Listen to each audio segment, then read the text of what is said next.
What is going on, Grinders? It's Chief. We're in the building. It is Take Your Pick'em, and I am so glad to be on with all of you beautiful people. It's the weekend. We're closing out the week, and so I hope that all of you have had an amazing time and that you've been enjoying yourself. J-Ro, what's up, my brother? Wishing you much success on your endeavors throughout the rest of this year and next year. You know why. John Brown, thanks so much for joining us, my friend. And yes, sir, let's get the sweep. As we know, we're going to kick this thing off with winning words of wisdom. And this one is coming from Corazon Aquino.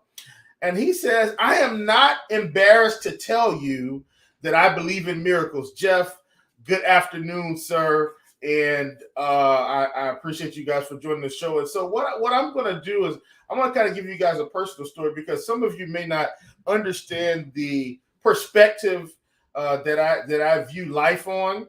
And so perspective and experience will give you a different perspective on life. And so a lot of times you're like, oh, why is Chief so positive? Why is he so concerned about how we treat each other? Why is he concerned about trying to make a difference in the world?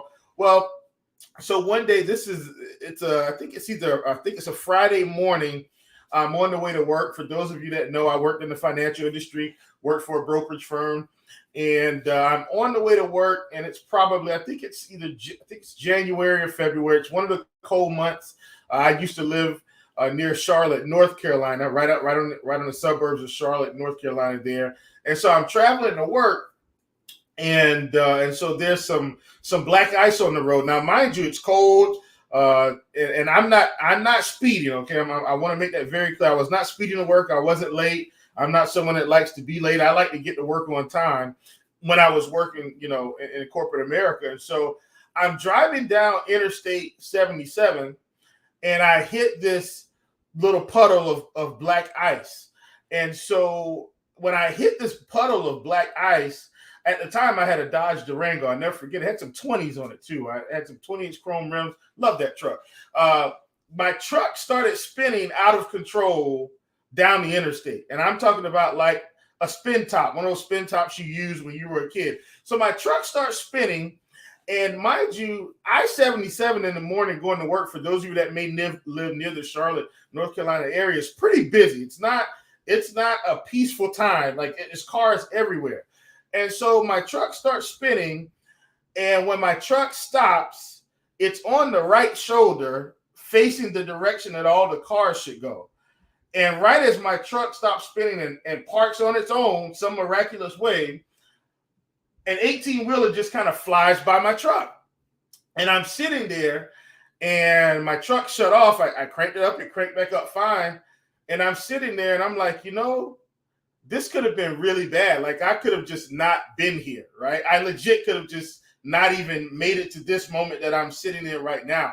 And so as a result, you have these experiences in life, and it'll totally change your perspective. And I wasn't a bad person, obviously, right? But you have those experiences, and you say, you know what?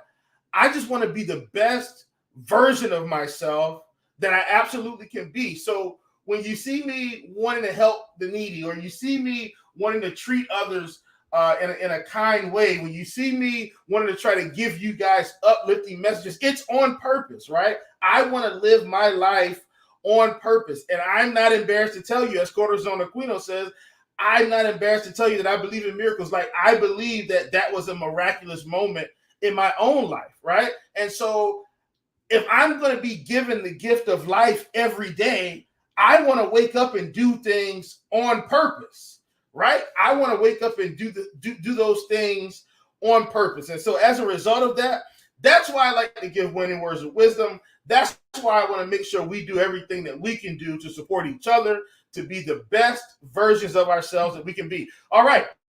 That's winning words of wisdom. Thank you so much, guys, for listening to Winning Words of Wisdom. I know it was a little bit longer, but I thought that was, something important to share. We will go over our recap. Yesterday was actually okay. Missed one play that we wanted to get to, but other than that, everything was fine. Our record on the month, as you can see, Well, not as you can see, but it is 24, 22, and 1. The month has been going okay. Definitely started out a lot more hot. I think we're going to end the month profitable, though. It's right at the 18th, and we'll start picking up here. On yesterday, we wanted Corbin Burns, less than 6 strikeouts. Took the L there, just had a nice outing against the Dodgers. Hey, shake my hands, tip of the cap, nothing we could do. We wanted Rich Hill, less than 15.5 pitching outs. Probably got a little lucky on that one. I will take it. They pulled him at 50-something pitches in the game, and then we wanted Adam Wainwright, more than 2 walks. We got that one as well. So we finished yesterday 2-1 on the month, 24, 22, and 1. There we go. All right, folks, we are now going to get into the plays here. And one of the things, we're probably going to be primarily focusing on Underdog. When I saw these were mostly on Underdog. I wasn't able to get these on PrizePicks. So let's just call this an Underdog show to close out the week. Right out the gate, we're going with Michael Lorenzen. He is at 6 hits allowed. We're going to go with less than 6 hits. And no, it's not because he just threw a no-hitter against this team. It's because Michael Lorenzen has consistently been limiting power. He's consistently been a ground ball guy. And so as long as BABIP is on his side, when we look at Michael Lorenzen, we're going to see that the Washington Nationals don't hit for a lot of power. And so as we look at Lorenzen here, look at the ground ball rate that we're going to see, folks. 41% on the season, 36% to lefties, but 48% to righties. Now, the last 30 days hasn't been great, but I'm not as concerned about it. He's still limiting a lot of power. Like, he's just not giving up a ton of power at all. 141 to lefties, 116 to righties.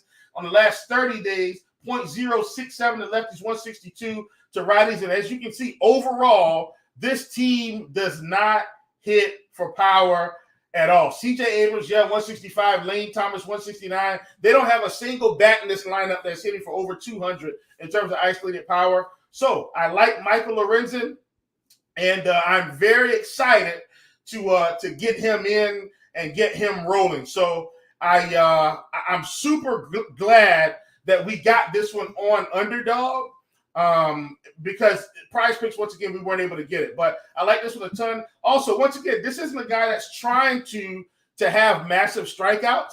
This isn't a guy that's trying to have massive strikeouts. What he's trying to do is he's trying to get those ground balls. He wants to pitch deep into the games. He wants to make sure that he can continuously eat through innings. If he can eat through the innings, limit the power like he's been doing. At 6 hits allowed, we want less than 6 hits for Michael Lorenzen. All right, we're moving to our next one. And next up, we're going out to see San Diego and Arizona. We've got Seth Lugo. Seth Lugo is sitting at 30.5 fantasy points. He's facing Arizona. Once again, Arizona has not been as good recently since the trade deadline, but that's not something I'm worried about. I think long-term, they're going to be just fine. When we look at Seth Lugo, we've got him at 23.2% in terms of a K rate. Overall, 24.8% to lefties, 21% to righties, 25% over the past 30 days, 29% to lefties, 20% to righties. Not walking a lot of guys, but what he is doing right now, he's been giving up power to lefties all season, right? Been giving up power to lefties all season. He's got a pretty hefty WOBA number to lefties all season. And over the past 30 days, he's got a 312 ISO and a 387 WOBA. So when I look at the Arizona lineup, we've got a ton, and I do mean a ton of power in this lineup. 292 for Carroll against righties, 215 for Marte, 240 for Gurriel, 237 for Walker. Then we've got some, let's call them marginal guys, at Pham at 155, Alec Thomas at 199, and Perdomo at 153. Right, but the K rates are very low for this team. I'm expecting Seth Lugo to give up a few runs, so I'm not saying he won't get strikeouts, and I'm not saying that he won't be able to make it through a nice portion of the game. I think he can make it at least 5 innings. But what I also think that happens in this particular matchup is he's going to give up some runs. Let's look at what Seth Lugo is throwing in terms of the pitching arsenal. Mostly fastball, curveball, sinker. And when we look at this, you guys have heard this from me a great deal, right? The fastball is a pitch that most teams can sit on. They see it their whole lives. Not a lot of Ks here on the fastball, right? But when we go to the curveball, we'll see the strikeouts we'll see the strikeouts pick up, right? We will see them pick up, but overall, still getting nice power numbers there. Pham at a 500 ISO, Christian Walker, 818. Ketel Marte looks like he might be in for a nice day today if he can continue to hit these pitches well. Now, on the sinker, you're going to see some of the ISO come down, or at least you should, because for a lot of these guys, the sinker, we're trying to keep the ball on the ground. We see the ISO come down here from Christian Walker on down. We notice the ISO decreases. But for Carroll, Marte, Gurriel, still nice, hefty numbers. 294 for Carroll, 261 for Marte, 279 for Gurriel. In my personal opinion, Seth Lugo should have trouble with the top of this lineup today. And if these guys can get rolling like they have been all season, then I think what we'll see is Seth Lugo gives up a couple runs. They're able to limit the strikeouts, and thus for him to get 30.5 fantasy points, he'd have to have a pretty nice outing. So at 30.5 fantasy points, we want less than that projection. All right, folks, we are moving to our next one. Once again, this is an underdog show mostly. We weren't able to get these on PrizePicks today for whatever reason. Didn't really see a lot of them. So we're going out to the Dodgers yet again. We're gonna take a stab at Sandy Alcantara. We've got Alcantara. He was at 19.5 pitching outs this morning. He's down to 18. I still want less than 18.5. Basically, what we're saying at 18.5 pitching outs is we don't think Sandy Alcantara makes it past 6 innings, right? We don't think he comes out in the 7th, and perhaps they could hit him so well today he doesn't even come back out for the 6th. That would be fantastic. Mostly no sweat pick 'em square for us today. But with Sandy Alcantara on the season, hasn't really had a tremendous amount of strikeouts, right? Just normal, 20.8%, 20.9 to lefties, 20.6% to righties. I will say, over the past 30 days, we have seen him pick up. So he's at 24%, 25% to lefties, 24% to righties. The issue I have today is the Dodgers are going to be a tough team for him. Sandy is also a guy that has not pitched as well on the road historically. So when you've got to deal with Mookie Betts, who has a 16.5% K rate, a 12.6% walk rate, you don't have a lot of room for error. When you got to deal with Freddie Freeman and his 16% walk rate and 9.1% walk rate, 16.4% K rate and 9.1% walk rate, you've got to deal with Will Smith. You'll have some there with Muncy and Martinez, obviously, but then you have to deal with Peralta. You've got to deal with Hayward. You've got to deal with Rojas. Overall, this team should present a tough time for Sandy Alcantara to get through innings efficiently. Now, one of the ways that Sandy Alcantara does get through innings efficiently, as you can see, he's throwing a fair amount of sinker, and then he's throwing a slider as well, right? Throwing a lot of changeup. He's throwing that more than the fastball. But the sinker is one of the ways he can get through innings efficiently. If he can keep the ball on the ground, my cat, salute my brother. Good morning, good afternoon. Thanks so much for joining the show today. Good luck to your Broncos, even. With Sandy Alcantara, he's trying to get through innings efficiently. I think the Dodgers give him a tough time today. And so this team has been tough on most pitchers. Obviously, it's not going to work out every day. We're playing the long game, but once again, Dodgers, low K rates, a whole lot of power, right? Low K rates, a whole lot of power. So once again, when we look at what the Dodgers are able to do, I think they're able to knock Sandy around a little bit. Our projections have Sandy at 5.28 strikeouts, which suggests that he's not going to have the strikeout upside that we've seen today. They do now. Our projections do have him at 6.32 innings pitched. When I check the bat, just for some comparison, we do have. I think the bat has Sandy around 5.28 strikeouts, if I'm not mistaken. Let's see here. Excuse me, 4.46 to be exact. 4.46, and I know innings, I think they had him around 17 when I checked earlier, and it's at 16.6.